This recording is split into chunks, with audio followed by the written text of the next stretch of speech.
At T-Mobile, our critical mission is providing unparalleled 5G coverage for when connectivity is mission critical. Introducing T-Priority, America's best 5G network experience for first responders, even in times of congestion. More capacity, faster speeds, better coverage. T-Priority from T-Mobile, built for tomorrow's emergencies, ready today. Discover more at t-priority.com. For qualifying organizations on eligible rate plans, coverage not available in some areas and may be impacted by emergencies. Today, the beverage aisle looks a lot different than it used to. America's beverage companies are working together. We're delivering the options everyone wants. In fact, nearly 60% of beverages Americans buy have zero sugar. You'll find more variety than ever, including more of your favorites, now available with zero sugar. You'll also find more sizes and clear calorie information on the front of every can, bottle, and pack. We know when it comes to finding balance, the more choices, the better. Every day that goes by that, I think about my mom waited like 40 years to tell me, or like 30 something years to tell me. And even when I asked her about it, still waited another year and 11 days or whatever. Like, I count every one of those days and say, you had the chance to tell me that and you still didn't. Welcome to DNA Surprises, a podcast that delves into the world of unexpected DNA discoveries. I'm your host, Alexis Auersalt. In July 2021, my life took a surprising turn when I found out that I'm an NPE, a person who has experienced a non-paternal event. In other words, my biological father isn't who I thought he was. Join me as we explore the stories of NPEs, adoptees, and donor-conceived people and their families. Get ready to unravel the astonishing journeys that begin with a simple DNA test. This is DNA Surprises. Welcome to the Season 6 finale of DNA Surprises. In this week's episode, Jamie bravely shares her DNA surprise journey, which began 5 years ago with the 23andMe test. Jamie's story encapsulates many parts of the DNA surprise stories we hear. She shares how her NPE came as a complete surprise. Her story includes an ethnic shift from Italian to Portuguese, rejection and acceptance, family estrangement, secrecy and openness, and mental health issues. She also touches on her experience as a recipient parent of an egg donation and how her NPE has reaffirmed her commitment to be transparent with her daughter. Jamie acknowledges that while her journey ebbs and flows, she's living life on her own terms now and is dedicated to welcoming relationships that nourish her.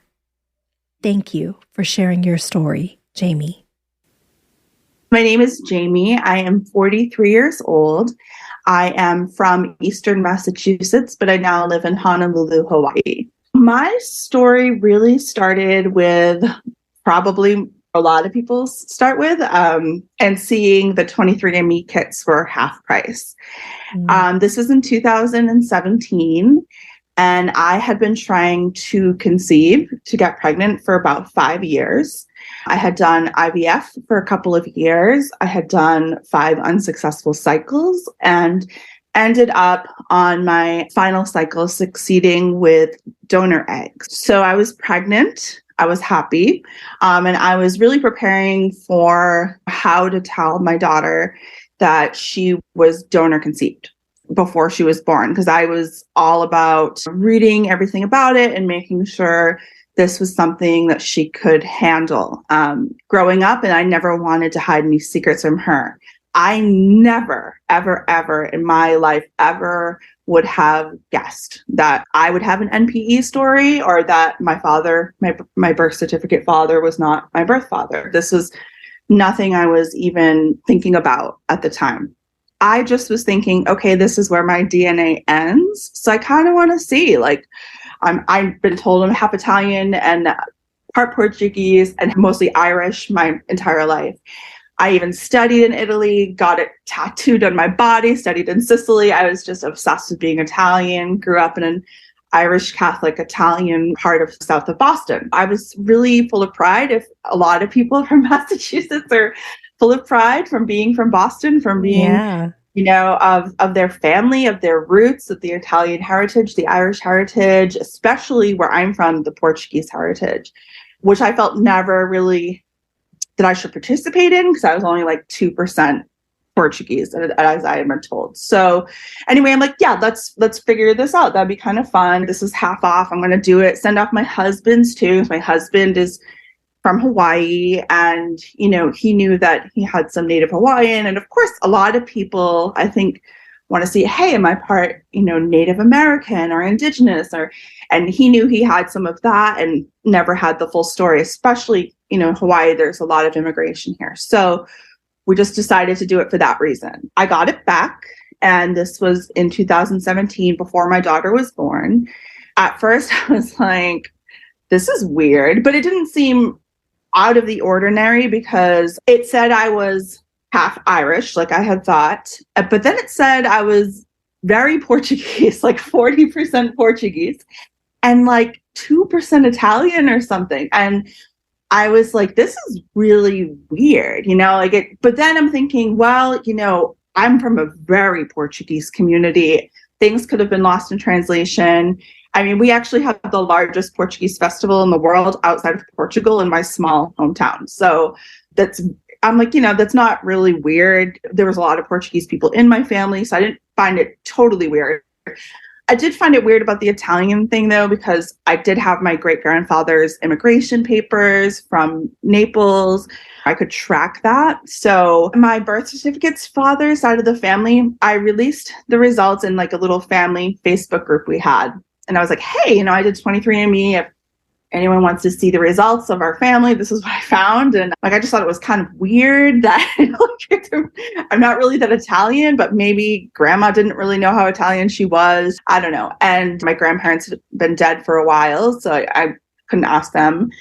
And only my uncle from my birth certificate father's side kind of chimed in, was like, no, you're more Italian than that. That's not right. But nobody else really said anything. But what also showed up, and when you do these things and you don't have, especially at the time, 2017, it was actually quite a long time ago when that first really started picking up. When you do them and you have no clue or no inkling that there might be some bad thing that comes out of this, or some secret or some family secret, they make you agree to it. Like, okay, you might find out awful things. Do you still want to proceed? And so I was like, of course, like there's nothing to find out. I know who my family is. And of course it showed up that I had a half sister and her name was Michelle. And I thought, this makes no sense. This absolutely makes no sense because my parents were super young when they had me. This Michelle was like 5 years older than me. And so at this point, you are still in denial, for lack of a better word, that the results are proving anything other than I'm less Italian than I thought I was. Yes. But then when I start to see the name, I'm like, something's not right. But I had no clue it had to do with me. At the time, 23andMe, their algorithm and what they had in there said that she could be a half aunt or a half sibling by the DNA match. So of course I was really intrigued. I asked everyone in my family, do you know this person? And do you know this name? I've never even heard this name before. So of course I start doing my investigating on social media, through the internet. I'm pretty tech savvy. I was there breaking ground with like Microsoft and Facebook back in the day. So I did everything I possibly could. And I couldn't even find this person on social media. I'm like, this person doesn't exist. This must be a mistake. Yeah. So I brought it to my family. And I said, hey, do you know this Michelle person? She is quite a few years older than me. And my mom and dad had me when they were 19. They're both 19 years old. So it wouldn't make any sense that my mom would have had another child before me. And I'm like, this makes no sense. And they're like, oh, I have no idea who that is. And my parents are now divorced. They've been divorced since I was 14. So I had to ask them separately and they both had no idea.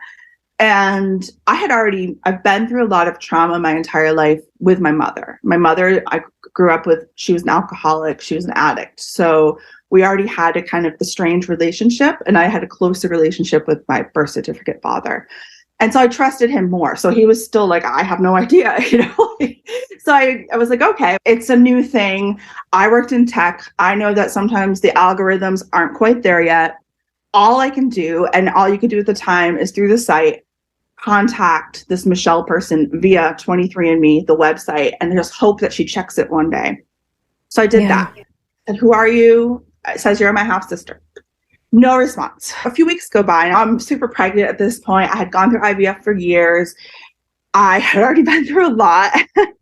And this is kind of where like this cascade of trauma begins to happen to me that kind of put me in a very precarious position. But I had my daughter, which was amazing, in November of 2017. So I was like, let it go. Nobody knows who it is. This person hasn't contacted you back. Just forget it. You've got your daughter now. This is what you've wanted. Going forward how you're going to approach telling her, and you're going to make sure you have an honest relationship with her, and just let that go. So I did.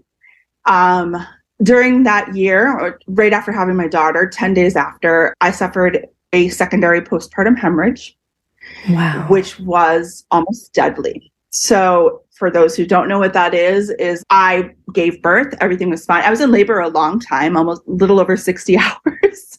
Oh, wow. But I was happy. I was so happy to be, I didn't care. I was like, I had an emergency C-section. Otherwise, my pregnancy was really normal, super healthy. My daughter was very healthy, 9-pound baby. Everything went great. I was in a lot of pain after, but I just thought it was normal, and they took me off the pain medication at the hospital, and I immediately was crying. So 10 days after, I'm home. I'm supposed to be healing. I'm fine. And I stood up and just, trigger warning. I stood up and just started bleeding everywhere. And I was taken by ambulance 10 days after I gave birth to my newborn from my house to the hospital, and had to stay there by myself because, my husband had to stay home with my newborn. I had no family here. So I almost died, and I went into septic shock in the ER because the doctor in the ER was like, oh, you just busted a stitch, or he misdiagnosed me. So it was a lot of medical trauma that happened. And I ended up having emergency surgery the next day. So I was really traumatized. I was in the hospital for a week.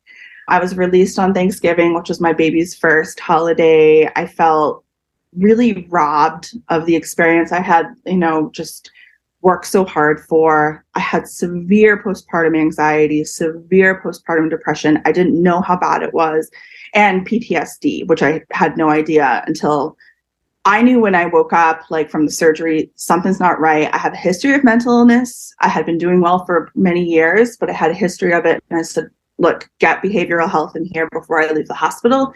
I know I'm going to need help, and I knew, and I was very proactive in getting that help. Yeah, I was going to say, good for you for recognizing it and getting support. Yes, absolutely. Because I left the hospital, and, my mother did a lot of damage. She had anxiety and bipolar disorder, and her mother did, and her mother did. It was a lot of generational trauma that had to be broken. And I said, I'm not going to do that to my daughter. I need to get the help now. I don't want her growing up like I grew up. So I did. And I went like 2 times a week back to the Women and Children's Hospital Behavioral Unit, specifically for postpartum depression, like the best doctors in the state. I was like, I'm going to tackle this. And I did. And I was doing great. And they were like, you are off medication. You are out of therapy. You've graduated. Congratulations. I'm like, yay. Good. Yeah. So I was so proud of myself. I was doing fantastic. I was off all medications and just, finally feeling like I could leave the house and be a mom. This was in August of 2018. My daughter was about 9 months old. So it was pretty good. And then I get an email on September 29th. I'll never forget it. September 29th, 2018 from Michelle. And she says, hey, I saw you emailed me on 23andMe. I haven't checked it in a really long time. And I saw you emailed me. My husband really pushed me to do this because I don't know any of my birth family. I was adopted. And I was like, oh wow. Yeah.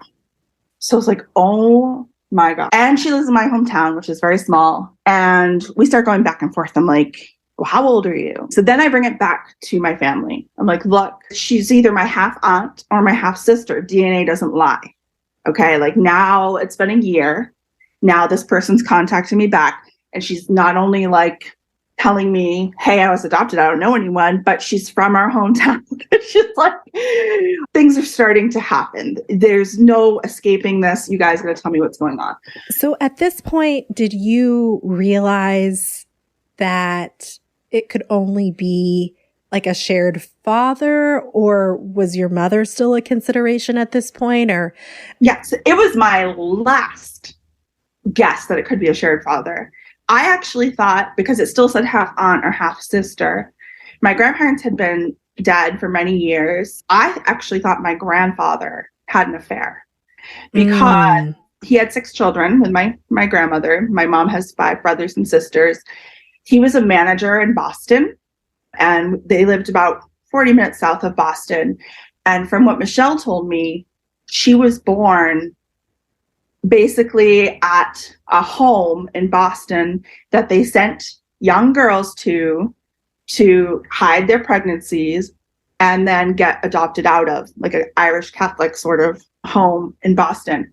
And it was all anonymous. I was like, did Grandpa have an affair and hide this child? Because this makes no sense. I don't get this. yeah. You know, I should back up and say I grew up with what I thought was my full sibling, my younger sister. She's 4 years younger than me. We act a lot alike. We look a lot alike. So there was never any sort of, wow, we're so different. So I was like, who's this other person coming into the picture? There's no way that this person could be my sister. There's no way that my father had an affair. And my mother started guessing that in the toxic way that she does things. I was like, well, you know, your dad did date a nurse before he was with me. So then I'm thinking she's trying to plant it that my father may have gotten someone pregnant like when he was 15 or something. Yeah. So she's trying to plant that. And I'm like, I don't know. So I start digging deeper and I'm asking my aunts and uncles. And, you know, at this point, I think stuff's hitting the fan. They realize, or my mother realizes she can't live in a lie anymore. I don't know what was going on in her head. I still don't know. And she called me one morning, and it was like maybe 3 weeks after I was like, who's this Michelle person? It's been like a year at this point. So it's like, you've known that I've been asking about this for like a year, and you still held out on me. So there was just this extra amount of hurt. She called me one morning. I was getting ready to leave for the day. It's like 8:00 here. My husband was getting ready to go to work. And she said, I have to talk to you. And I said, well, you know, what is it? What's going on? I'm getting ready. And she's like, your father is not your father. And I knew immediately what she meant. Like it all came into the picture at that moment. And I just hit the ground. I threw the phone. I was crying. It was just heartbreaking. You cannot explain to anyone. Because I know when you start to tell people stories like this, they try to console you by saying things like, but he raised you and you're a better person for it. And that doesn't matter. Blood doesn't matter. And it's like, that's not what you're feeling. You know, you're just feeling. I think the best way to describe it is like you suddenly feel like the entire first half of your life before you knew this big secret, the first half of your life was something, but it was totally not what you thought it was, you know, like, yeah. So I was furious with her. I screamed, I yelled. I kind of had an idea who my father might be at this point, but I still didn't know. And she said, your Uncle Joe is going to call you and explain everything to you. So my husband stayed home. My uncle called me. So back in the day when my mom and my dad were first dating, my uncle, her brother, was in a band. And the singer of the band was very popular with the ladies. So apparently he really got around and he dated my mom. I remember when I was little, her still talking about him all the time, like listening to his records. They were quite popular in the Boston area, listening to the music, being really into it. He had bought her like Stevie Nicks, like leather outfits or something. Okay. And I'd like put them on and think I was super cool.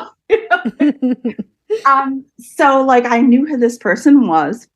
He'd always been in my life. Our families grew up together. My Uncle Joe, who was in the band with him, called me and said, this person, my birth certificate, my birth father's name is Eddie.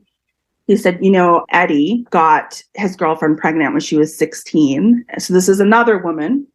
And she was sent to live in Boston because her parents were ashamed. Sent her away, and she gave birth to this girl. They named her Angie after the Rolling Stones song.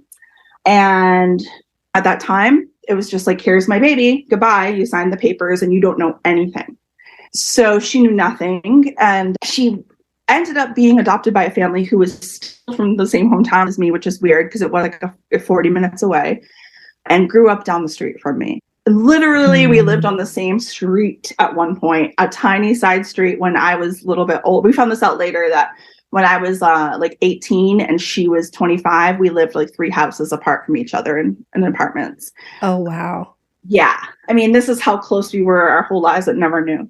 Through figuring this all out, it's a lot of like crossing, it was like one of those big like bulletin boards that the FBI uses, like putting up like pictures like. Right, like a conspiracy theorist. Yeah. Totally, right?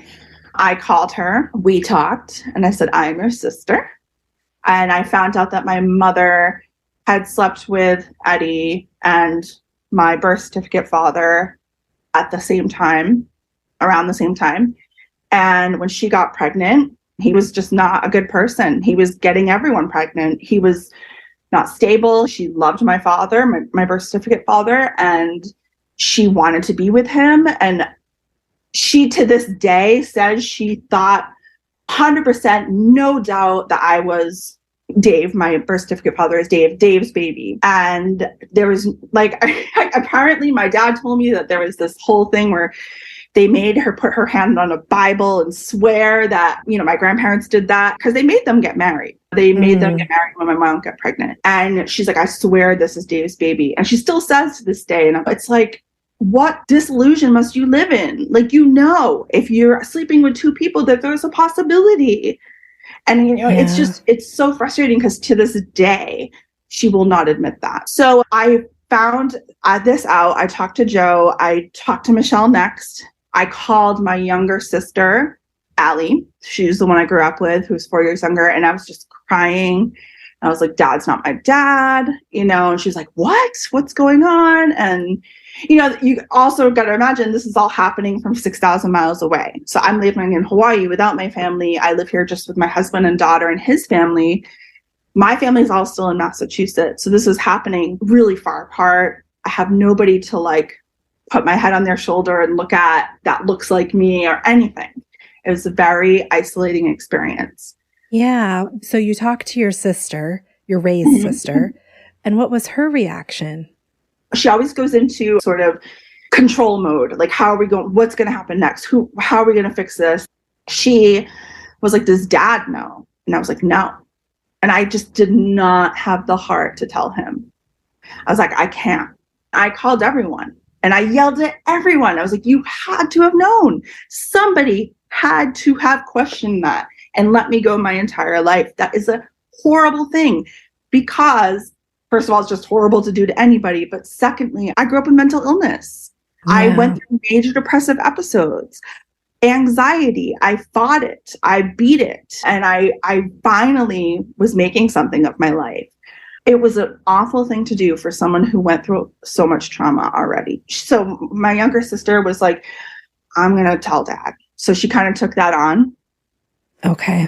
And she sat him down and told him because I wasn't there. And he called me and I just couldn't even talk. And I just cried. And he booked a flight to Hawaii. And it was, I had just graduated from the psychiatrist. And I called them up. I'm like, I need you to refill my medication. Oh my gosh. Well, like, understandable. Yeah. They're like, what's going on? And I told them and they were like, oh my God, get back in here. So it was like, I had finally overcome all this. And we're talking within a year span. Like, I gave birth after many rounds of IVF. I almost died in this hemorrhage. I found out this stuff. I mean, I was just in this awful downward spiral of trauma, and my body did what it's supposed to do, and it protected me and it compartmentalized it. It put it in the back of my brain. And I just told myself, look, you can't change the past. You can't change what happened. Just move forward. What do you do now? Be happy. You have this amazing child. And that's really how I got through it. And my immediate reaction was, okay, now I know that I have this birth father. How many other brothers and sisters do I have? Were you curious about connecting with him? Yes. I contacted him immediately. Okay. I contacted him immediately. My mother did. And so did my Uncle Joe, because they were best friends. And he completely ignored all of us to this day.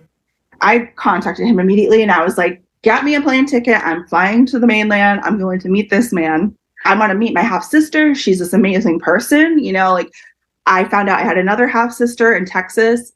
And then I had a half brother. And it's like, you grow up your whole life without a brother. And you're like, I have a brother, you know, who is younger than me. All different mothers, but all from generally the same area. Lots of cousins that I actually knew.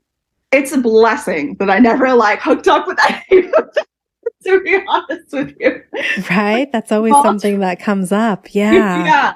It's because it's a small town and we were all part of the music scene and it was, you know, like that. So Saturday presents, in the red corner, the undisputed, undefeated Weed Whacker Guy. Champion of hurling grass and pollen everywhere. And in the blue corner, the challenger, extra strength Saturday. Eye drops that work all day to prevent the release of histamines that cause itchy allergy eyes. And the winner by knockout is Saturday. Saturday, bring it on. I think you're on mute. Workday starting to sound the same? I think you're on mute. Find something that sounds better for your career on LinkedIn.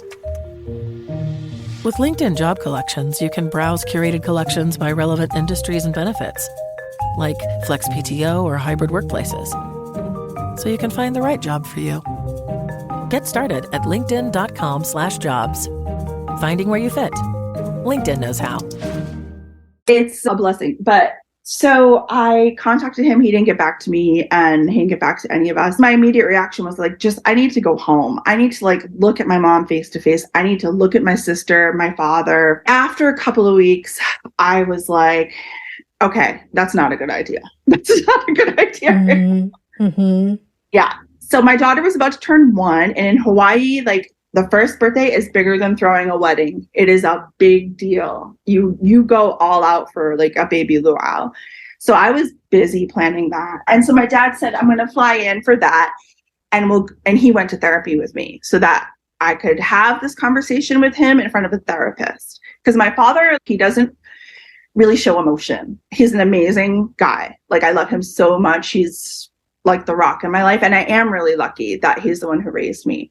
But when I told him, he was just like, okay. You know, there was no, I couldn't see his face. I'm like, Dad, what do you know? What do you know that I don't know? Just please tell me. So I had to have that conversation with him in front of a therapist so I could get that from him. And I did. I got what I needed to hear from him, that he had no clue that my mother had promised, that he believed her, that he was grateful that he got to raise me and that I would always be his daughter and it wouldn't change anything and all of that stuff. So I got to hear that from him. But my mother was still like, after all this, like, it's not my fault. It's not my, like, poor me. So I wasn't speaking to her at all. It took a while before I just finally was like, okay to speak to her again. And that was just like the time. I just needed time.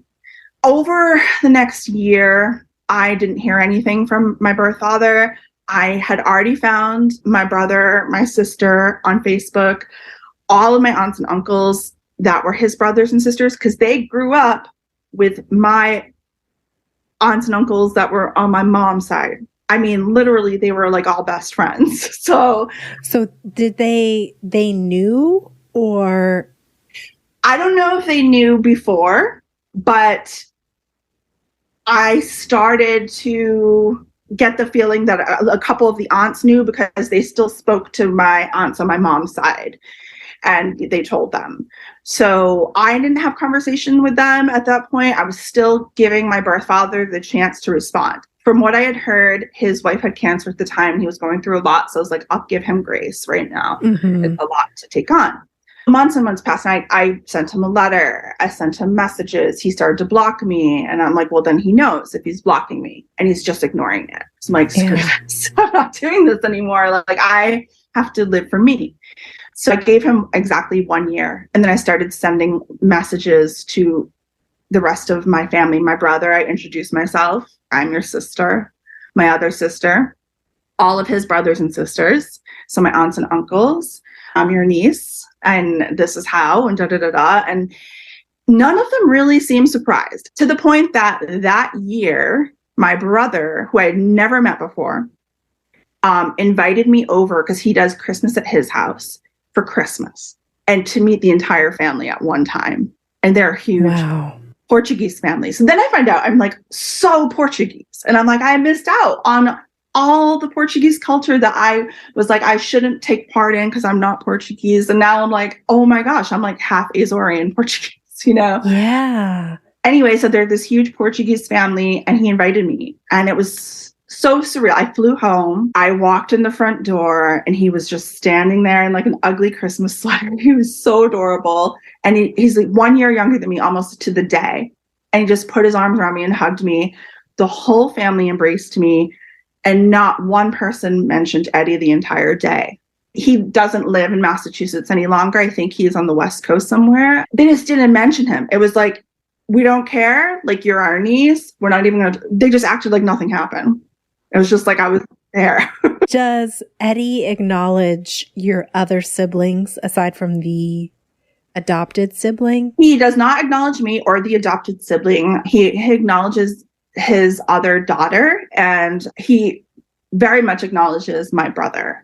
I think it's just like he's trying to, because he's a man and he's just got this, he gives him very lavish gifts. He wasn't there for my brother either. My brother did not have an easy life. He's an amazing person, but my birth father wasn't a father to any of the four of us kids, and he has not even acknowledged Michelle or myself.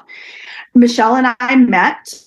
In the meantime, I found out I went from having like one nephew to like 6, 7, 8, 9, like 12 nieces and nephews. Oh, wow. Yeah, it was wild. She has 5 children, Michelle. You know, Michelle's just this great person who was like put up for adoption and didn't know anything. And I was able to weave it all together for her, not only for her, but for her birth mother that had to give her up and didn't want to and was forced to.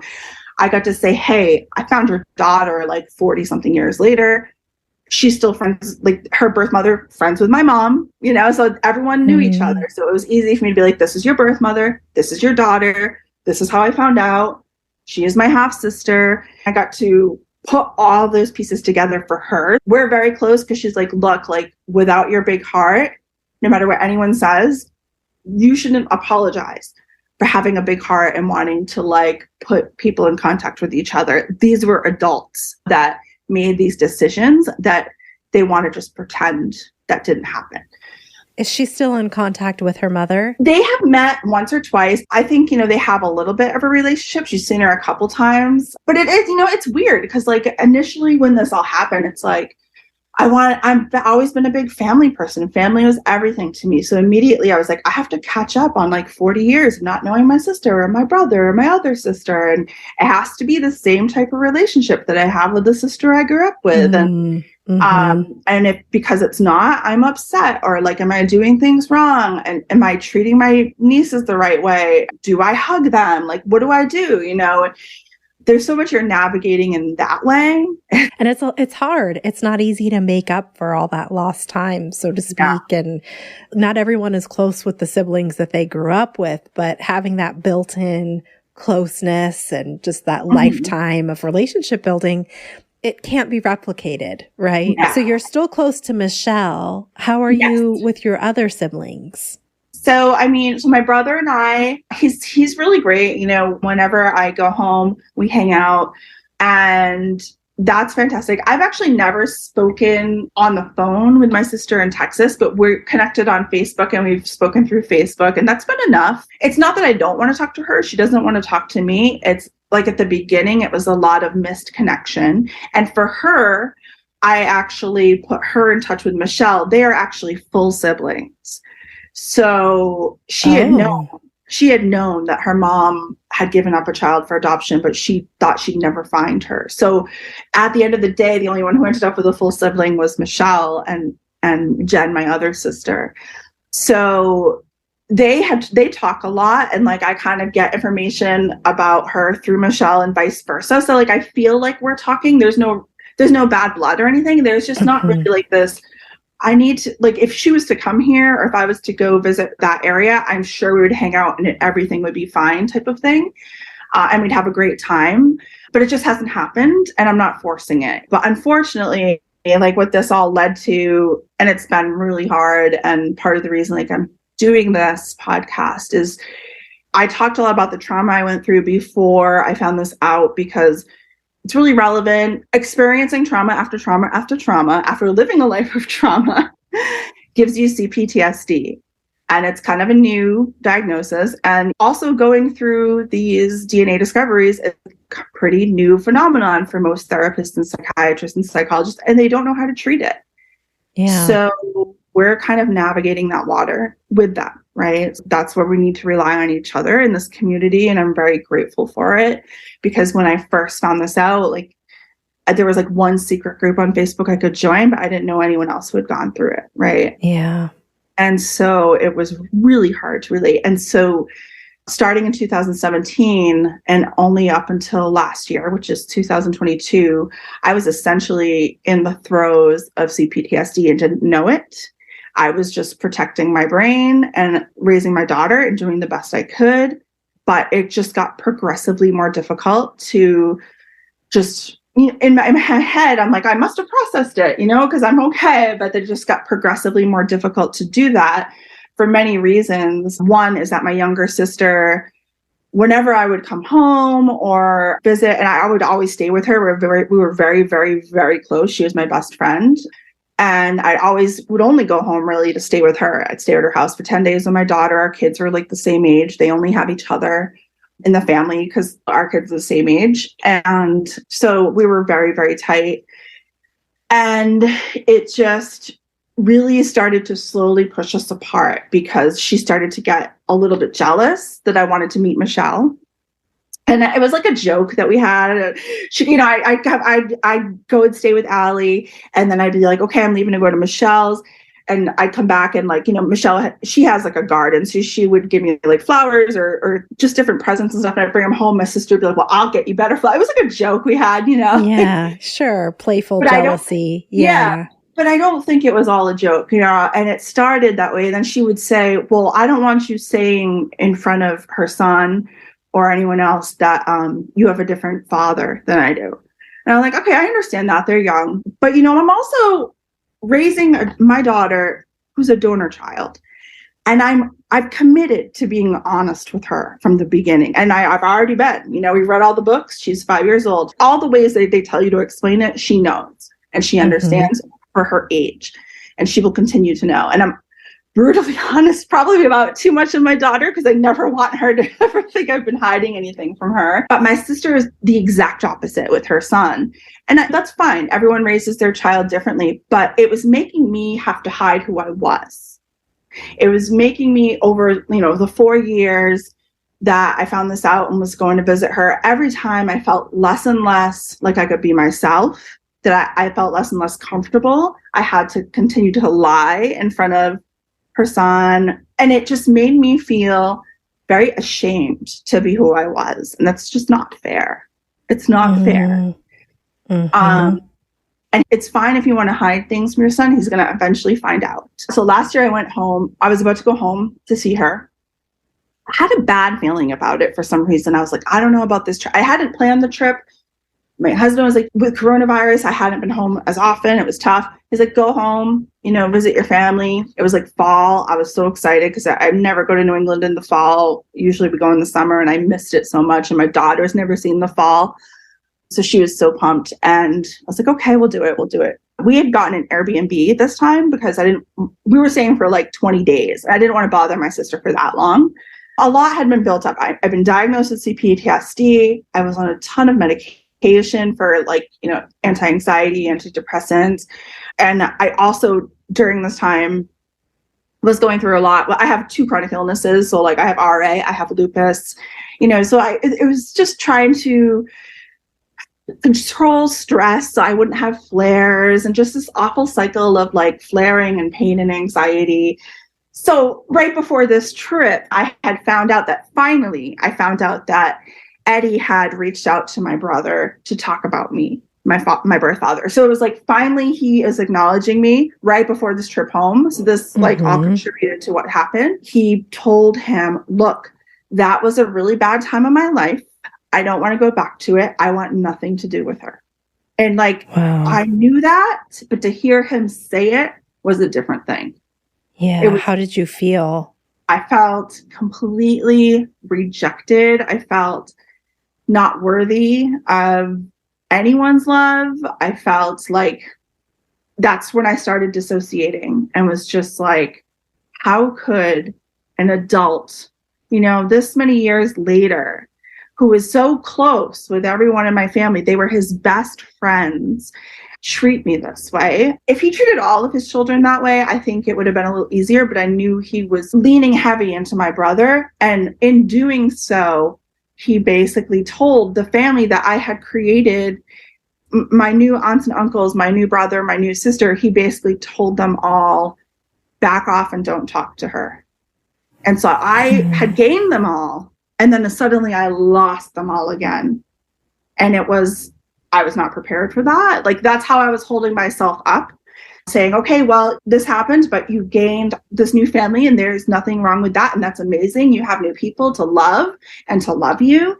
And then suddenly they all stopped talking to me and stopped communicating. So they honored his wishes to stop. They did. Okay. Yeah. So that's a huge thing. And I hadn't told anyone, and I was holding that in as well. And I was like, I can't think about that right now because I have to get through this trip with my daughter. And in doing that, I just really screwed myself. You know, I was inside my head and just things got really dark for me. I'm like, okay, maybe going home will be good. It will ground me. And I'm like, I just have a weird feeling. So I actually help out with another podcast. During that time that I was going to go home, the people that I work for were going to be performing live in New York, and I've become really good friends with them and I work for them. I actually admin on their social media and stuff. They toured last year. And so I was like, okay, I get to see them on the mainland. So I was like, well, that means I have to have somebody watch my daughter because my husband wasn't coming with us. So I called my sister Allie and was like, hey, do you mind just if Mira stays overnight, my daughter, and just one night of like the 20 years in there? I see them like twice a year, if that. If I had my nephew for one night, I'd be like, yes, send him over, you know, so excited. Yeah. And she was like, well, I don't know. And she was kind of like pushing about it. And like I was inconveniencing her. So I was like, okay, I wasn't really surprised. Like, she's kind of like that. I was like, well, then I'm going to ask dad or my stepmom. Yeah. And she's like, no, don't don't ask them, because if something happens and she's not behaving, they're going to call me. And it just was this very much like, we don't want to help you. You know, it was like, so then I was like, not thinking about it, but then I was like talking to Michelle and I'm like, Michelle, will you watch? She's like, oh yeah, leave her here for a couple of days if you want. I'd love to. Like, she does. And she's so good with my daughter. My daughter loves her so much. And I've seen how good she was. And I was like, okay, cool. But then I'm thinking afterwards, as I'm flying there, I'm like, you know, like that's pretty messed up. Like my sister who I grew up with, and then this sister who I barely know is like jumping in to help me when I need it, when it's only like for a few hours to spend time with their niece. And then my own, you know, it was just a lot had been building up. Mm-hmm. So I flew overnight, 6-hour time difference, basically like left Hawaii at 3, got into Boston at 5 a.m. My daughter didn't sleep the whole flight. We get home and she still doesn't want to sleep. Did a couple of errands. They dropped us off at our Airbnb. I'm like, okay, you know, like, let's get some sleep now. Still didn't want to sleep. And she's, I want this, I want that. At this point, I had been up for like 36 hours. I was so biologically dysregulated. I'm on, you know, antidepressants and also hormones because I also had a hysterectomy during this period. So I'm on a lot going on. Yeah, a lot going on. So like your body gets so dysregulated, and I was in severe panic mode. I know I was dissociating. I was having a really hard time. So I know when this is happening, and I reached out for help. And I reached out to my sister, Allie. And I was like, Allie, I'm having a really hard time. I'm having a lot of panic. I'm disassociating. Her husband works in mental health. And she was like, well, I'm going to have him come over. And I was like, absolutely not. I was like, I just want you to talk to. I do not want him here. That's the last thing I want. I don't want to see a man right now. I have trauma, with men. I don't need that. I need my safe space right now. Second of all, like, I just need someone to talk to. I'm just having a really hard time. I was like, I don't want him in my space. I don't want to see him. And it's a conflict of interest because he does work as a liaison for mental health for the ER in that area. So she came over anyway with him, and it led to them having me sectioned and put into a mental institution, or having me institutionalized while I was home visiting. Oh, wow. Here I am in the throes of CPTSD, going through more PTSD, not knowing where my daughter is, my husband flying in from Hawaii immediately, them taking my daughter, seeing that. And I was just, it was definitely the worst experience of my entire life. And at that moment, I was like, I do not want you in my life anymore. I am done with you. I opened up all of these things. I got to the hospital. They had Massachusetts law. They had to keep me for a certain amount of time. I got to the behavioral health center. I slept, and I woke up the next morning. The doctor interviewed me. He's like, you don't belong here. I talked to your psych back home. I can understand what happened. You don't belong here. You'll get let go early. And that's exactly what happened. But it was the worst. Like, not, my daughter is my life. She is my life. And it was the worst feeling to like be away from her during that time. And I really had to come to terms at that time with, this family is toxic as hell. They are toxic. This is not good for me. I am trying too hard to please everybody and like make them feel comfortable with the pain that they inflicted upon me. And they continue to inflict upon me. And I am much more emotionally mature. I have done a lot of work on myself. I have seen a lot more of the world, and I'm just a different person. And I had to detach myself from that and be okay with that. We spent the rest of the trip, I wanted to show my daughter that you can like be resilient. You can get back in the game. You can jump back up. So I was like, we're going to continue this family vacation as it's just a family vacation. And we did that. But I have not spoken to my sister since. It's part of my MPE story because it made me realize what family really is after really that happened, because I was like, this is time for you to build your family. And I'm in a much better place now than I've been since I found out that day on 23andMe that I was not Italian. I am like, today I am like leaps and bounds ahead of that. I have really focused on my mental health. I have come off my medications and gone through TMS therapy, trauma therapy. I'm seeing my therapist way less frequently. Like yesterday, she's like, you don't really need me anymore. Like, That's good. You graduated again. You mentioned a specific kind of therapy. Was it TMS? Yeah. What is that? I think people are always interested in learning about different things that might help them.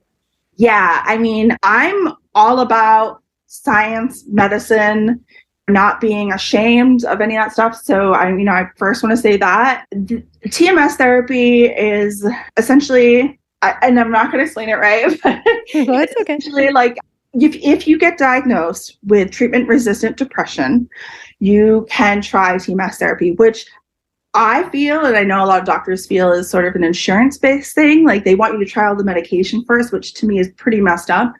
But if none of that really treats your depression or your PTSD, then you can try TMS. And what it is it's like this magnet that you sit in a chair and they map out your brain and they find the part of your brain that creates the sort of cells that need to be, I think, regenerated or something. It's not like pumping dopamine or serotonin into you. It's actually just trying to bring those cells back to life in your brain and like light your brain back up, essentially, the part of your brain that controls mood. That's really interesting. It was life-changing. And I have been going through, I'm 43 now. I have been going through this since I was 16. I've been on and off different antidepressants since then. And I am all about the science and medicine. And I do love at least bringing like acupuncture into my life and other holistic things. And I don't think that stuff hurts, and even if there's no scientific proof, but TMS is FDA approved for major depressive disorder. So you mentioned before you reached out to me, you came out with your DNA surprise, your NPE on Facebook. So since 2017, you'd kept this information private? My close friends knew. I only really kept it private. The only reason I kept it private was my birth certificate father. I love him. I respect him. I didn't want to embarrass him. When this all went down, when I was back home, I talked to him. I was crying, when I came out of the hospital, and I was mentioning, one of the things was like, my birth certificate father and my mother were still friends with my birth father on Facebook. And I'm like, defriend him. They're like, why is that a big deal? I'm like, it's a big deal because you have to cut this person who is toxic out of our lives. Because every time I log in, they're like, you may know this person. You have mutual friends. Hey, it's your parents. It's like, it is like every time it's like punching me in the gut. He's like, why? He just couldn't understand why I was still so emotional about this. And it came out. I was like, I'm protecting you. And he was like, Jamie, you do not have to protect me. He's like, do not feel like it's a big deal. And then my dad, who never really says this stuff, he's like, I read that like 1 in 8 people experience this now because of 23andMe, and that's okay. There's nothing to be ashamed about. And so once he released me from like feeling that way, I was like, oh, okay. Then I can't get this out there, and I don't have to be ashamed of myself. And he's not ashamed. And so I did. I put it out there. My mother messaged me and was just like, I'm going off of Facebook for a while in like a very passive aggressive way. I'm like, okay, bye. How did it feel to share your story and go public?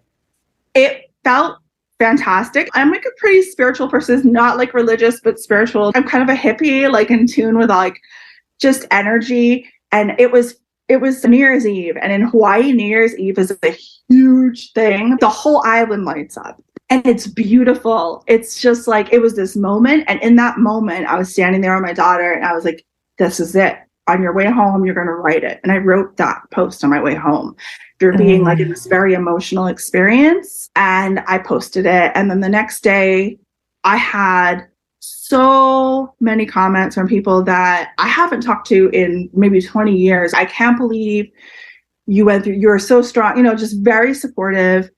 I got texts, I got emails, messages from people who were like, wow, you're amazing. But in the meantime, my younger sister, who I haven't talked to, found out about all this. And I've tried to email her and message her and be like, we need to open up the communication between our kids. It's not their fault. They love each other. And she won't let that happen. And part of it was, she said, you are completely handling this the wrong way. And that was what put me off. I was like, no, like I'm not. This is my life, my truth, my story. And I am doing everything I can to be a better person.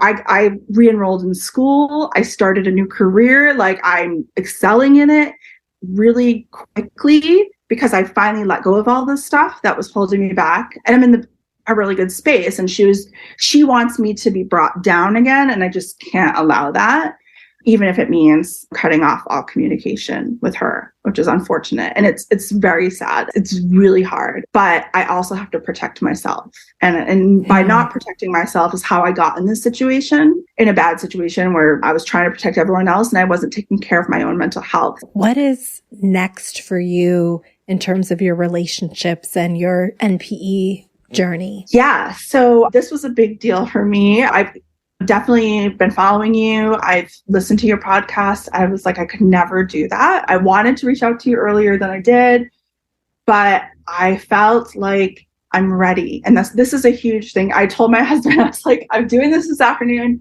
Come home with cake. I want a treat. And I just want to be like cradled And we know that this is just going to be good for me to let this out, to tell my story, because what's next for me is continuing to not live in shame, continuing to grow, continuing to just focus on my family, my core family, and creating importance instead of trying to like take my daughter back home and like force her into my family and be like, you need to be a part of my family. It's like, no, they can come to me when they're ready. And they have, some of them have. I have some visiting soon, and just continuing to excel in the things that I love. So I had a very long career as a creative director in a top agency. I was really good at what I did. And then I was a stay-at-home mom for many years while I was going through this trauma. And it was really hard to pick myself back up. And I re-enrolled in art school. And I'm creating a ton of art, and I'm loving it. It's just stuff I never thought I'd do. I'm doing printmaking and engraving and just beautiful stuff. I've met a new community of people through that who feel right. They feel like my people finally. I feel like I've finally come out of my shell, because I've only lived here in Honolulu for like a little over 10 years, which seems like a long time, but it's hard when you're an adult to make friends, real, especially here, because there's a lot of transient people like Army and Navy, and you make friends and they ship out. So it stinks. But I feel like I finally am grounded here, and I don't have to worry about what's going on 6,000 miles away anymore, because I finally feel that I can just be in this moment with my family, creating this life. I have no, I'm not forcing any relationships on any of my aunts or uncles, the new ones. If they want to reach out to me, they can. Same with my brothers and sister, but we keep in touch, and it's casual, but it's good. We have really loving relationships. I thank you for this outlet. I was kind of terrified of doing this. And I even like in a couple hours before, I called my friends and I was like, what am I doing? And they were like, no, just talk to her first. And I was like, well, I'm going to talk to her. And if I don't feel comfortable, I'll just tell her right away. I'm like, but I'll know right away if I feel comfortable. So, I thank you for this outlet. It's about moving forward. I have no interest in meeting my birth father, or don't care. I needed to hear that he knew I was existing. And now that I know that he did that, I'm not going to let him have power over me anymore. And the same with my mother. I keep relationships with the people that make an effort to keep a relationship with me. The biggest thing for me for the future is I've decided from this point forward, I am only going to engage in things that nourish me spiritually, that make me happy. And there's no reason to do anything else. I'm 43 years old. I live in paradise. I have an amazing family. I'm just not going to do anything if it's going to be something that stresses me out or doesn't fulfill my life or doesn't make me a better person. So I'm just living my life. Yeah, that's so good. So Speaking of your daughter, I am curious, I know that you said you were always going to be really open with her, but has your NPE journey shaped your perception maybe of if she decides she wants to seek out her genetic parent or anything like that? Oh, I would love to know who the person was. I just don't know their name because of the way that the company worked that we did donor eggs through. But I have her medical information. I have information. I'm going to totally encourage my daughter to try and find her, because I would love to meet the person that helped me create this beautiful person. I would love for her to be in our lives if that's something she wants. Obviously, like as my daughter, I've introduced the idea to her. She knows what she can understand for 5 years old, but I'm always in touch with a therapist on that. And like, what's the right way to approach this? I would be happy for her to do that. I've always been a pretty open mom. I think I'm much more open with her because my parents they tried to hide a lot of that stuff from me. And in the end, it damaged me, finding out the truth about a lot of things. So I'm like the total opposite. I probably should slow my roll a little bit with her, but she gets it. And I want her to be proud of who she is. And she came from so much love, from so much pain of like me wanting her so badly that I finally gave up on my own ego to be like, no, she needs to be made from my genes, to be like, I don't care. I carried her. I gave birth to her. She still has some of my, because of epigenetics, she still carries some of my traits. Mm-hmm. I would definitely encourage her to do it if she feels comfortable, and just be there to support her and provide her with the right resources at the right time. What advice do you have for someone who may be keeping a DNA surprise from their child? Tell them immediately.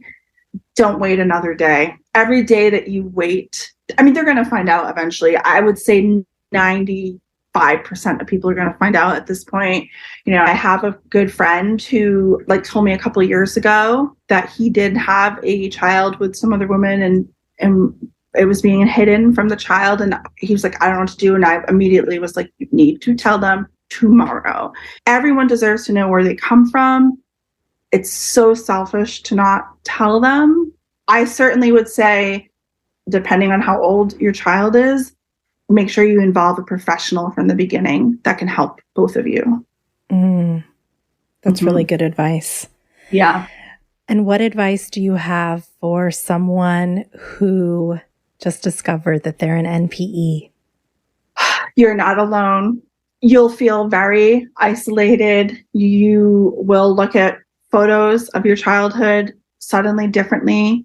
There will be moments that stop you in your tracks. It's okay to have these moments where you feel like you can't move. The entire earth is spinning without you in it. That's normal.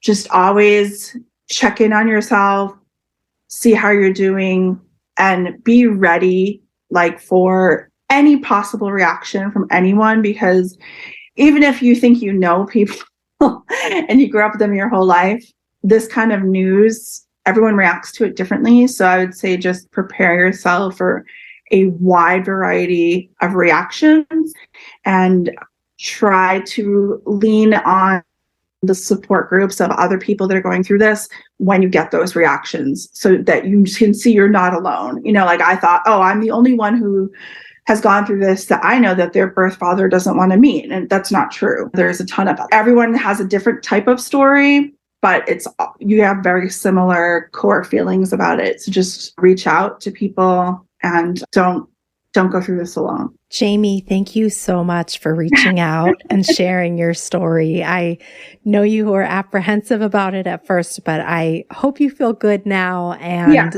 I just really appreciate you being so vulnerable about your journey with mental health and how your NPE affected your mental health. I think it will really help a lot of people. So I hope for you that things just continue to move towards a more peaceful place. And I love that you're living for yourself and your beautiful family now. Thank you so much. Thank you for this outlet too. Thanks again to Jamie for sharing her story. Before we wrap up for the year, I want to thank everyone who joined me in season 6. Rikki, Jules, Kendall, Eric, Michelle, Pam, Gerard, Nina, Lily, Patrice, Michelle Tullier, Lawrence, and Jamie. Thank you for trusting me with your stories and helping others feel less alone. And thank you for listening. We'll be back in January with a new season of DNA Surprises. Until next time.